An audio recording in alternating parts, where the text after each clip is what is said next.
Denis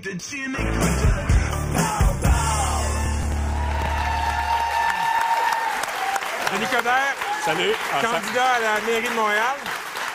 Bienvenue à la portion Bing de l'entrevue. Ça fait plaisir. Ça me touche, hein? Avec Bang, avec Jean-Philippe tantôt. Qu'est-ce qui te touche? Ah, le reportage. Tu veux te mettre au jogging? Sur la course. Non, au Facebook. Denis, on te reproche souvent l'utilisation de formules creuses. Et je trouve que c'est pas un reproche qui est totalement injustifié. Par exemple, C'est une bonne affaire. tu as dit que tu misais sur le renouveau de Montréal. Oui. Pour moi, ça veut rien dire. Là, je t'ai à moi pour quelques minutes. Concrètement, qu'est-ce que tu veux dire?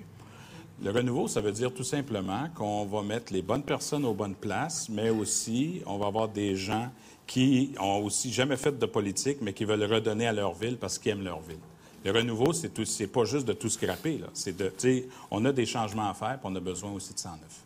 Renouveau, les bonnes personnes aux bonnes places. 109. Combien de personnes d'Union Montréal, le parti de Gérald Tremblay, sont dans ton équipe? J'en ai 24 sur une possibilité de 103. Mon problème avec ça, Oui, je t'ai entendu souvent. ces gens-là, je vais poser la question, Oui. ces gens-là, dans les années Tremblay, ont rien vu du partage des contrats. Les contrats douteux, des compteurs d'eau, par exemple. Stratagème de financement d'Union Montréal qui se déroulait pas mal à ciel ouvert. Ces 24-là, s'ils n'ont pas vu les crosses du passé, Denis, pourquoi ils verraient les crosses de demain? Il y en a beaucoup qui sont là depuis 2009 seulement. Il faut se rappeler qu'il y a des choses qui sont arrivées beaucoup avant. Deuxièmement, moi, je refuse de vivre dans une société où on rend les gens coupables par association. Et il y a des gens qui méritent, qui ont fait du bon dans leur milieu. Et tant et aussi longtemps que ces gens-là ne sont pas accusés de quoi que ce soit, puis qui ont livré la marchandise, je vois aucun problème à les prendre. Deuxièmement, c'est pas juste 24 qu'il faut regarder sur les 103. J'ai plus de 60 de gens qui viennent pour une première fois, puis même les premiers que j'ai pris, qui étaient déjà élus, c'est des gens de Vision Montréal, Chantal Rouleau. Il y a même des anciens candidats de Projet Montréal avec moi. Ça a tellement été sale, ce qu'on a appris sur le règne d'Union Montréal et de Gérald Tremblay. Sincèrement, je suis surpris que tu en aies pris. Bien, moi, je ne suis pas surpris parce que je ne mets pas tout le monde dans le même bain. Parce que j'ai vécu aussi dans des partis politiques qui ont vécu leurs problèmes. Puis je refuse de vivre dans une société où on va peinturer tout le monde avec le même pinceau. Alors, ça, c'est une réalité qui est importante. L'autre élément, c'est qu'il y a des gens qui font du bon. Faire du renouveau, c'est pas tout recommencer à zéro. C'est d'aller chercher des hommes et des femmes, même qui se sont présentés puis qui n'ont pas été élus, mais qui reviennent. C'est des gens qui n'ont jamais fait de politique qui embarquent. C'est pas parce que le toit coule, tu vas mettre la maison à terre. T'en as une phrase, là. Mais c'est une autre formule. C'est pas creux, ça. C'est une belle image. Ça, c'est pas creux. OK. Renouveau, éthique, nettoyage. Oui. OK, j'en suis. Je veux qu'on parle de toi.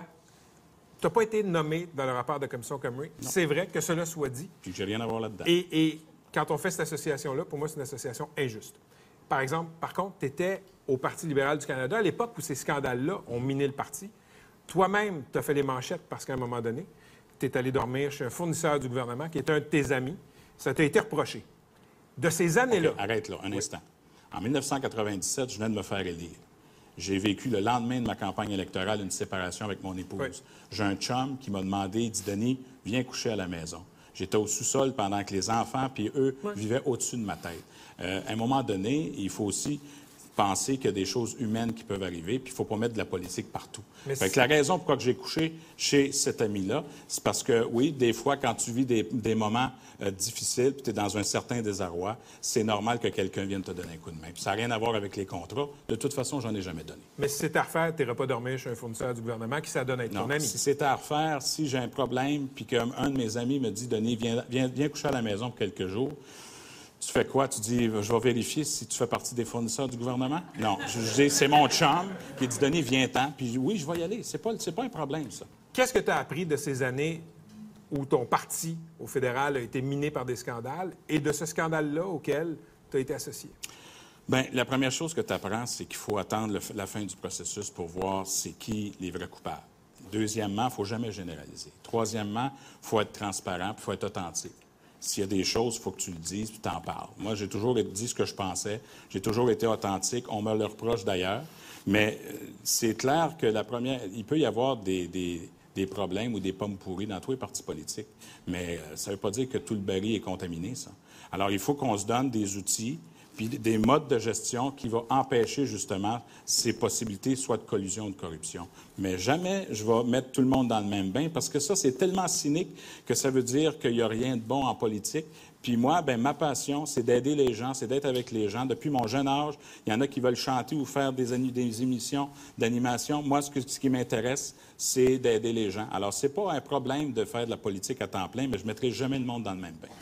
En 30 secondes, sans formule creuse, sans que je m'endorme, peux-tu me faire un Si pitch? tu t'endors, c'est parce que c'est à l'heure. Peux-tu me faire un pitch pour me convaincre de voter pour toi? J'habite Montréal.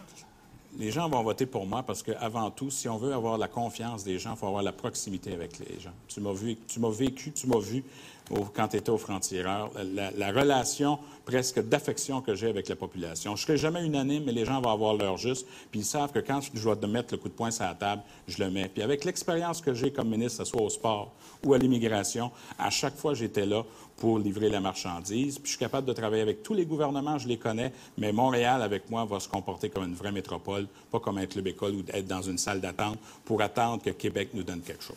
Je te laisse avec Jean-Philippe. Merci beaucoup. Merci.